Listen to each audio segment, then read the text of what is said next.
कृष्ण जी को अपनी श्रद्धांजलि अर्पित करता हूँ।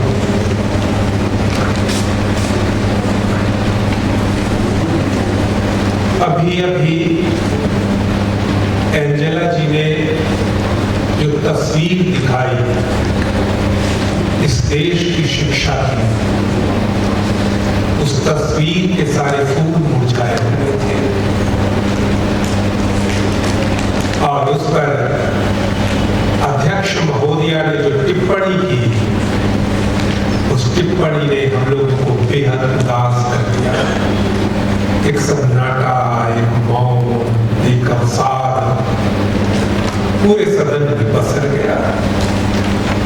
होते होते हालात यहां तक पहुंच गए हैं कि साइंस कांग्रेस में पेपर पेश किया जाता है कि कौरवों का जन्म अंडों से हुआ था। जो हुआ है, होते होते हालात यहां तक पहुंच गए हैं कि अग्निवीरों की तरह शोध वीरों की बहाली होने लगी है। 500 शोधवीर बहाल हुए हैं। वे शोध करेंगे, क्या शोध करेंगे मुझे नहीं पता। होते होते हालात यहां तक पहुंच गया है कि कुछ ही दिन पहले अखबार की एक कटिंग अखबार में कहीं पढ़ा कि मध्य प्रदेश में 1 लाख विद्यालयों को बंद करके 10,000 अच्छे विद्यालय बनाए जाएंगे और वो पत्रकार बड़ी खुशी के साथ इस बात को प्रकाशित कर रहा था। हम इस स्थिति में पहुंच गए, हम इसको कबूल करने लगे इन बातों को।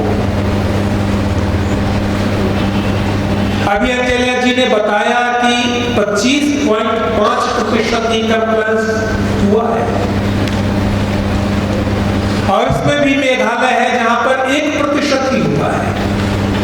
अर्थात 100% पहुंचने के लिए 1000 वर्ष चाहिए मेघालय को। विशेष राज्य का दर्जा उसको प्राप्त है। बिहार में जहां से मैं आता हूं 11.1% लागू हो सका है। उसको भी विशेष राज्य का दर्जा प्राप्त नहीं है, मगर वहां 100% होने के लिए 100 वर्ष चाहिए इस हिसाब से। और ये सब हालात हैं तब के, ये सब आंकड़े हैं तब के, जब नई शिक्षा नीति नहीं आई हुई थी, उस समय के आंकड़े हैं। अर्थात 10 वर्षों में हम कहीं पर 1%, कहीं पर 11%, कहीं पर 4% तक पहुंचे हैं। पंजाब आदि कुछ राज्यों को छोड़ दे तो। और इसी बीच नई शिक्षा नीति टपक गई है। पहले भी हालात बेहतर नहीं थे, बड़ी तेजी से विकास नहीं हो रहा था, लेकिन एक उम्मीद की जा रही थी कि चीजें बेहतर, हम लगातार कोशिश कर रहे थे, हम लगातार संघर्ष कर रहे थे।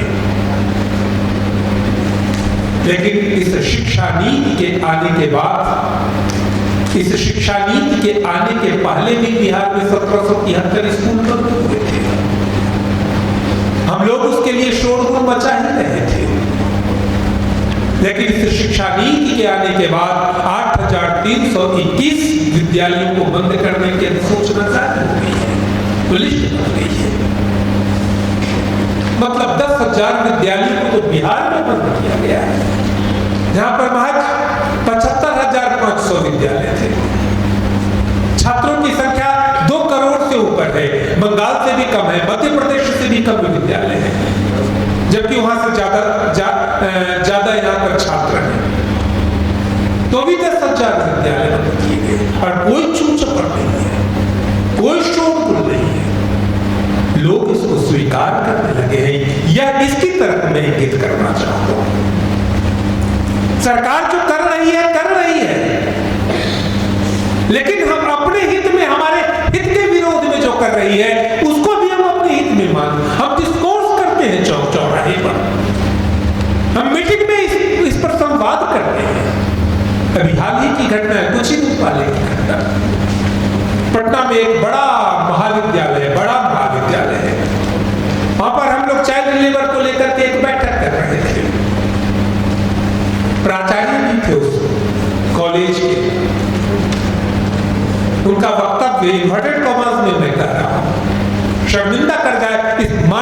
शर्मिंदा कर जाता है।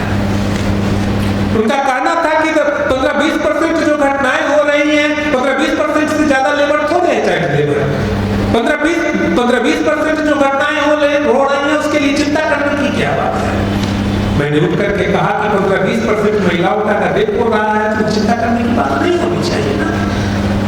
और मैं उठ करके बाहर चला गया था।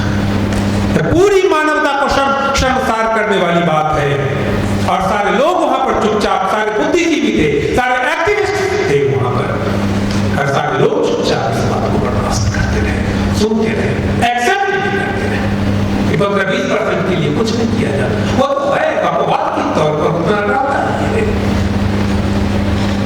आज स्थिति यह हो गई है कि विद्यालयों को बंद किए, कि वो विद्यालय बंद हो रहे हैं, ये अच्छी बात हो रही है।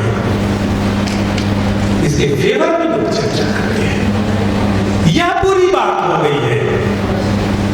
और इसके लिए विरोध का यही कारण है कि विरोध का जो स्वर उठना चाहिए था वो मजबूत नहीं हो पा रहा है। लोग जिनके हितों में हुआ बात, जिनके हित के विरोध में हुआ बात हो रही है, वही स्वीकार कर रहे हैं कि हमारे हित में हो रहे हैं, यह तो होना ही चाहिए। और वे लोग भी इस बात यह चर्चा करते हैं जो अपने बच्चे को प्राइवेट स्कूल में नहीं पढ़ा पाते हैं। मैं जानता हूं ऐसे लोगों को, कई लोगों को इस तरह के जानता हूं, 8वां 10वां पास 12वां पास करते करते जिनके बच्चे कहीं पर किसी चाय की दुकान में या कहीं पर कोई काम में लग गए हैं,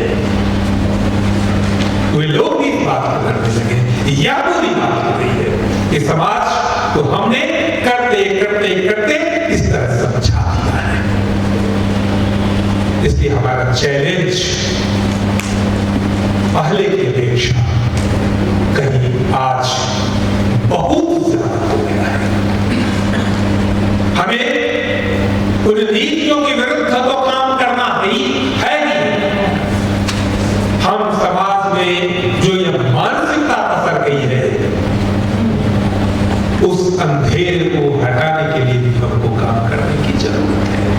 हमारा दायित्व आज पहले की अपेक्षा 2 गुना, 3 गुना, 4 गुना, 5 गुना, यूं कहें 1000 गुना ज्यादा हो गया है। इस चैलेंज को हमको स्वीकार करने की जरूरत है। मैं एक बात की तरफ इशारा करना चाहता हूं सदन से, माननीय अध्यक्ष महोदया, कि नई शिक्षा नीति आई, दर्जनों हमने इस पर बैठकें की, फोरम की तरफ से दर्जनों बैठक हुई, नेशनली भी और प्रांतीय भी, राज्यों ने भी ढेर सारी बैठकें की। मगर मुझे नहीं पता है, शायद ऐसा हुआ भी नहीं है कि आपकी फोरम का कोई ऐसा निर्णय आया हो कि हम इस नीति का विरोध करते हैं या समर्थन करते हैं।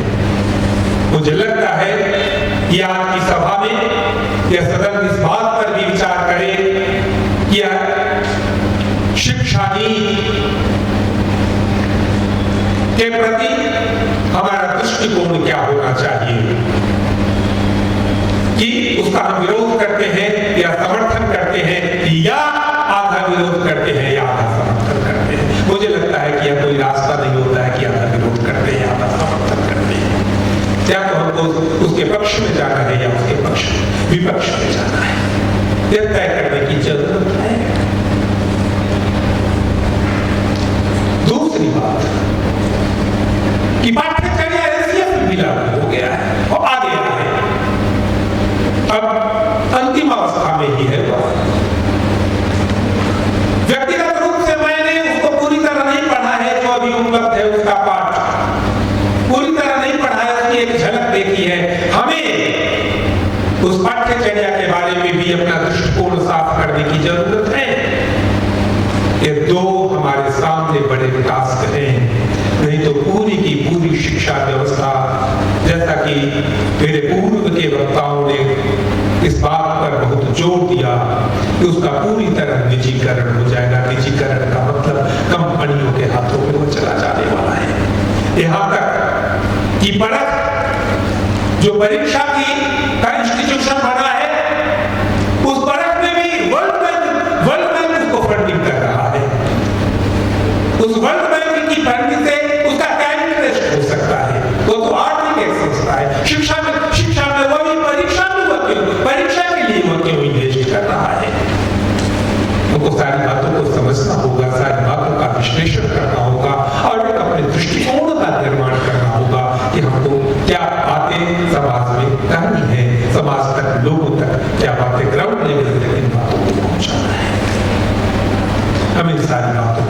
विचार करना चाहिए कि किस तरह भगवाकरण हो रहा है, किस तरह केंद्रीयता आ रही है, उसके क्या परिणाम अध्यक्ष महोदय उस विस्तार से उस पर कह रही थी कि केंद्रीयता के क्या परिणाम उसके साथ हमारे सामने होंगे, उसके पक्षों का एक प्रस्ताव, अंत में मैं एक प्रस्ताव सदन के सम्मुख रखना चाहता हूं अध्यक्ष महोदय कि अम्बरीश जी जब जीवित ही थे उसी समय हम लोगों ने एक चर्चा की थी, मित्ररंजन जी इस बात को जानते हैं कि बिहार की अपनी शिक्षा नीति होनी चाहिए, बिहार के संदर्भ में वो चर्चा हुई थी।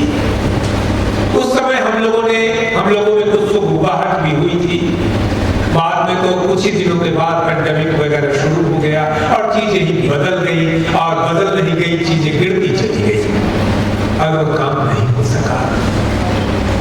बिहार ने अपनी पाठ्यचर्या तो बनाई मगर शिक्षा नीति नहीं बनाई। मैं समझता हूँ कि सदन इस बात पर विचार करे और अगर इस बात के लिए सहमति व्यक्त करता है तो हम लोग एक कमेटी बना करके बिहार में शिक्षा नीति, बिहार के संदर्भ में, वहाँ की भौगोलिक, आर्थिक, सामाजिक पृष्ठभूमि के संदर्भ में वहाँ की शिक्षा नीति एक बननी चाहिए। और अगर इसके बाद शिक्षा नीति बनाने में हम कामयाब हो जाते हैं तो एक वैकल्पिक जन पाठ्यक्रम, जो जनता का पाठ्यक्रम हो कि किस तरह का पाठ्यचर्या, कि वह किस तरह की पाठ्यचर्या होनी चाहिए, किस तरह की किताबें होनी चाहिए, वो